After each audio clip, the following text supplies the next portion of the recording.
Hello mga ka-strivers, ito po yung ina-apply ko po sa aking scalp, Minoxidil Strength Hair Growth Treatment. So, meron po siyang direction po nito na do not use if under 18 years old. So, you apply only medicine solution on your scalp. Your scalp may experience mild irritation, dryness, or itch during the first 2 weeks as your scalp adjusts to the product.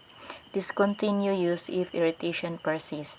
So, nakadalawang bottles na po ako nito. Of course, guys, hindi po ganun ka-effective po yung isang product kung once lang po tayong gagamit. So, yung sa akin po, ang ano ko po dito, 4 bottles po. So, pinapacheck ko po yung scalp ko sa mga bata.